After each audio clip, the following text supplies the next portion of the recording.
Hey friends, welcome back to episode 2 of The Cars That Move Us. I'm Trevor, I'm your host, and today we are going to get into possibly my favorite car of all time. Not even a car, my favorite vehicle of all time. It is the Chevy Square Body. What makes it awesome, why it's my favorite. Let's get right into it. So, first question, what is a square body? Great question. So a Chevy Square Body is a Chevy truck or SUV, full size, made between the years of 1973 and 1991 in some models. And so it is known for its boxy shape, its squared off fenders and front and rear, and it literally looked like a square. So it's aptly named a square body. So this is pickups, half tons, 3/4 tons, 1 tons. This is the Chevy and GMC Suburbans, and this is the Chevy K5 Blazer and the GMC K5 Jimmy. So a lot of models in there, and a lot of production. We'll get into some of the numbers and stuff as well, but they made a ton of these. So that's kind of the idea of what a square body is. Now within the square body truck or trucks in general, this era, like now we just refer to like a Chevy Silverado 1500 or the Ford F-150. All these numbers, they designate how much they can tow and whether or not, what manufacturer it is. So that's what today's names and numbers signify. So back during the square body, they had different ones. So they had different trim models, different things, different features, but the biggest ones were either a C or a K, C meaning a 2-wheel drive and a K meaning a 4-wheel drive. So if it was a half-ton 2-wheel drive, it would be a C10. If it was a half-ton 4-wheel drive, it would have been a K10. 1-ton 2-wheel drive, C30, 1-ton 4-wheel drive, K30. So that's kind of the different designators that they had then. And the half-ton, 3/4 ton, 1-ton, back in the day, that used to be their payload capacity. So how much weight they could put in the bed. A half-ton could carry roughly 1,000 pounds. 3/4 ton could carry roughly 1,500 pounds. And a 1-ton could carry roughly 2,000 pounds in the bed of the truck. Now, that's not exactly true. I mean, some half tons now can carry almost a ton, almost 2,000 pounds of payload in their bed. So that doesn't necessarily hold true anymore, but that's still the category, the classification that we put them in. Half ton, 3/4 ton, 1 ton. So now 1 tons, they can actually tow close to 30,000 pounds. It's getting pretty absurd how much they can do. But that's kind of how they were set up back in the day. So let's talk what makes an incredible machine. So in my mind, to be able to say that the square body is the greatest machine ever built, that is my assertion here. That is based on these criteria. So it's got to be reliable. It's got to be easy to repair. It's got to be able to stand up to abuse. It's got to create an emotional response. We're not just logical beings. We have a lot of emotion tied up into everything we do. And it's got to be timeless. It's got to be something that stands the test of time. It's just as attractive, just as appealing now as it was 40, 50 years ago when it was made. So those are my criteria. So before you think this is going to be an objective video on, numbers and stats and all that stuff, full disclaimer, there's a lot of emotional connection for me and these square bodies. First off, it's what my family drove when I was little, so therefore that becomes doctrine, right? We were farmers, and what we had on the farm, what we used and abused was all these square body pickups. And when farming was good and bought new trucks, what was it? They were square body pickups. And so this bred into my brain this prejudice, more than likely, that just like any other tractor besides a John Deere is just a pile of garbage, any other truck other than a Chevy or GMC is just not worth spending any time and money on. So there is definitely that bias born into me that I can't control, right? It's just a part of me. It's just the way it is. So there is that. Also, being a baby of the 80s, growing up my parents and my siblings watched The Fall Guy. If you haven't seen The Fall Guy, you really need to go look it up. It's basically Dukes of Hazzard's, but he's in a pickup truck. And so it's fantastic. Just stunts of him jumping anything he could. And what did he drive? He drove a GMC 3/4 ton square body pickup.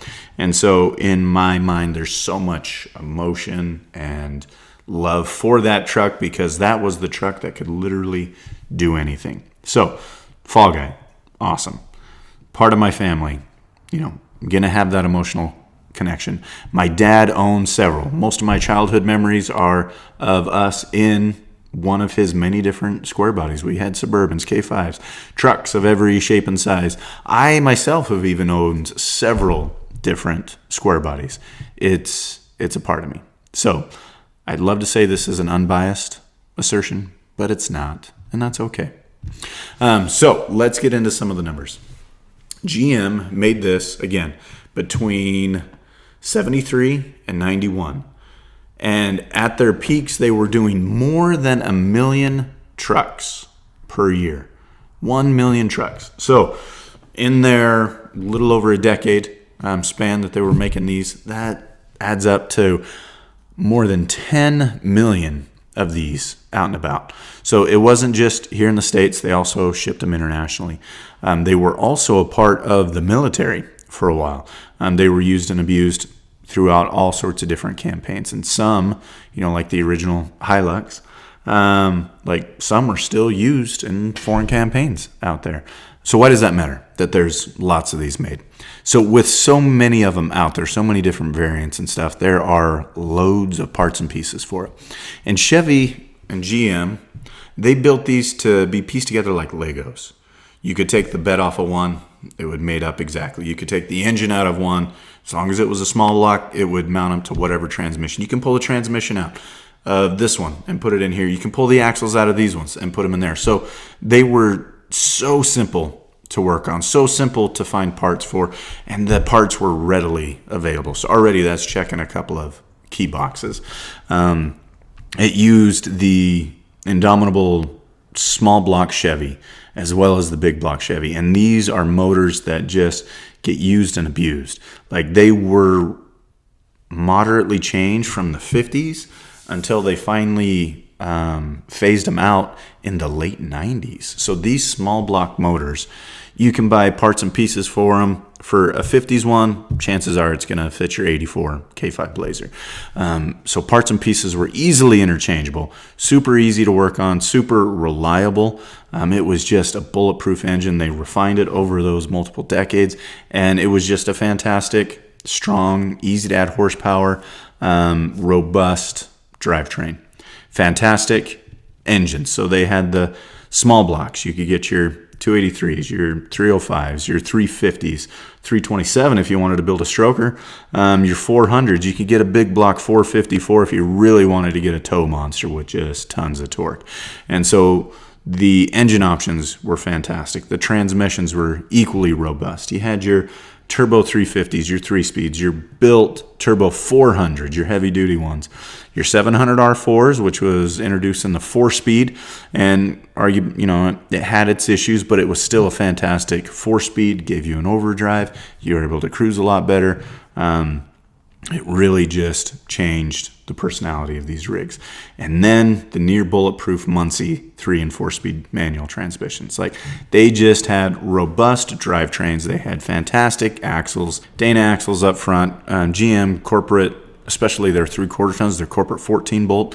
Like I'm just spewing out numbers. All these are just fantastic, robust things. And again, you could have a half ton and you're like, I need a little bit more beef. You can throw 3/4 ton axles under it with minimal changing. It's just so easy to add and update and make it yours. So again, another check mark for why these things are the greatest things out there. So the military even used these. So you got your M1008s, which was a 5/4 ton, so heavier than a full 1 ton, to stand up to all the abuse that the Army's going to put it in. Those were usually for towing, for hauling, for troop transport. You had the M1009, which was more of like an administrative or an officer's vehicle that was based off of the Blazers and the Jimmies. And then you also had their ambulance variants, the M1010s. And so these were all built to be heavier duty, more robust suspensions to stand up to the greater abuse. And they're not just going to throw out untested vehicles. So again, this is why the square body is the greatest.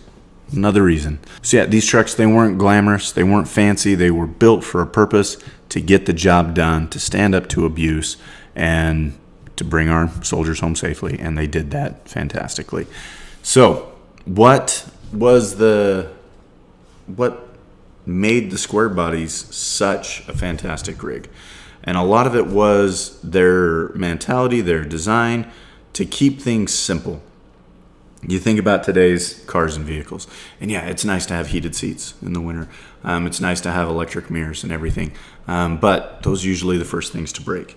And so when you're building for longevity, when you're building for robustness, when you're building for reliability, eliminating all those things was the square body secret to success. Everything was manual. Granted, they had some electric windows. They had like electric radios. That was pretty novel.